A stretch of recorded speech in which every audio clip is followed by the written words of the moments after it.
രണ്ട് വർഗത്തിൽപ്പെട്ട ജീവികൾ തമ്മിൽ ഇണചേർന്നുണ്ടായ ധാരാളം പക്ഷികളും മൃഗങ്ങളും നമ്മുടെ ചുറ്റിനുമുണ്ട്. ഇത്തരത്തിൽ സിംഹവും കടുവയും കൂടി ഇണചേർന്നുണ്ടായതാണ് ലൈഗർ. നമസ്കാരം. ഇന്നത്തെ വീഡിയോയിൽ ലൈഗറിനെ പറ്റിയാണ് സംസാരിക്കുന്നത്. വീഡിയോ ഇഷ്ടപ്പെടുവാണെങ്കിൽ തീർച്ചയായിട്ടും സബ്സ്ക്രൈബ് ചെയ്യുക. ആദ്യമായിട്ട് നമുക്ക് എന്താണ് ലൈഗർ എന്ന് നോക്കാം. അതിനുശേഷം ബാക്കി ഡീറ്റെയിൽസിലേക്ക് പോകാം.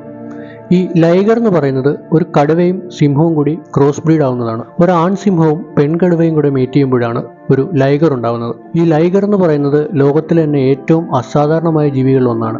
കാരണം ഈ സിംഹവും കടുവയും തമ്മിൽ കാട്ടിൽ നാച്ചുറലായിട്ട് ബ്രീഡ് ചെയ്യാറില്ല. ഈ രണ്ട് വർഗ്ഗങ്ങളുടെ മേറ്റിംഗ് ക്യാപ്റ്റിവിറ്റിയിൽ മാത്രമേ നടക്കാറുള്ളൂ. ഇങ്ങനെ മേറ്റ് ചെയ്യാനുള്ള ആൺസിംഹത്തെയും പെൺകടുവയും ഒരു സൂവിലേക്കോ അതേപോലെ മറ്റെന്തെങ്കിലും ക്യാപ്റ്റിവിറ്റി ഏരിയയിലേക്കോ മാറ്റുന്നു. ഇങ്ങനെ മനുഷ്യന്റെ ഇടപെടലോടുകൂടി അവർ മേറ്റ് ചെയ്തിട്ടാണ് ലൈഗർ ജനിക്കുന്നത്.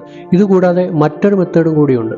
അത് ആർട്ടിഫിഷ്യൽ ഇൻസെമിനേഷൻ ആണ്. ലോകത്താകെ ഇപ്പോൾ 100ഓളം ലൈഗേഴ്സ് ജീവിച്ചിരിപ്പുണ്ടെന്നാണ് പറയുന്നത്.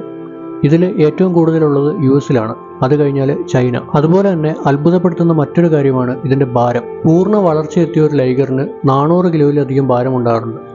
418 കിലോ ഉള്ള ഹെർക്കുലീസ് ആണ് ലോകത്തിലെ ഏറ്റവും വെയിറ്റ് ഉള്ള ലൈഗർ. അതുപോലെ തന്നെ സിംഹത്തിനെയും കടുവയൊക്കെ വെച്ച് നോക്കുമ്പോൾ നല്ല ഹൈറ്റും ഈ ഒരു ലൈഗറിനുണ്ട്. അതുപോലെ തന്നെ നേരത്തെ 100ഓളം ലൈഗേഴ്സ് ജീവിച്ചിരിപ്പുണ്ടെന്ന് പറഞ്ഞല്ലോ. അതിൽ എല്ലാം തന്നെ ക്യാപ്റ്റിവിറ്റിയിൽ തന്നെയാണുള്ളത്. ഒന്നുകിൽ സൂകളിൽ അല്ലെങ്കിൽ പ്രൈവറ്റ് ഓണർഷിപ്പിൽ. ഇവർക്ക് ഇത്രയും ഹൈറ്റും വെയിറ്റും ഒക്കെ ഉള്ളതുകൊണ്ട് തന്നെ കാട്ടിൽ ഇവർക്ക് സർവൈവ് ചെയ്യാൻ ബുദ്ധിമുട്ടാണ്. മൃഗങ്ങളെ ഹണ്ട് ചെയ്തിട്ട് ഭക്ഷണമാക്കുന്നത് ഇവരെ കൊണ്ട് പറ്റുന്ന കാര്യമല്ല. കൂടാതെ തന്നെ ഇവർക്ക് പൊണ്ണത്തടിയും ഉണ്ടാകാറുണ്ട്. പൂച്ചയുടെ വർഗ്ഗത്തിൽപ്പെട്ട ലോകത്തിലെ ഏറ്റവും വലിയ ജീവിയാണ് ലൈഗർ. ഈ ലൈഗറിന് രൂപത്തിലും ഭാവത്തിലും അതുപോലെ തന്നെ അതിൻ്റെ ക്യാരക്ടറിലും സിംഹവുമായിട്ടും കടുവയായിട്ടും നല്ല ബന്ധമുണ്ട്. ലൈഗറിന്റെ ഫീമെയിലിനെ ലൈഗ്രസ് എന്നാണ് അറിയപ്പെടുന്നത്.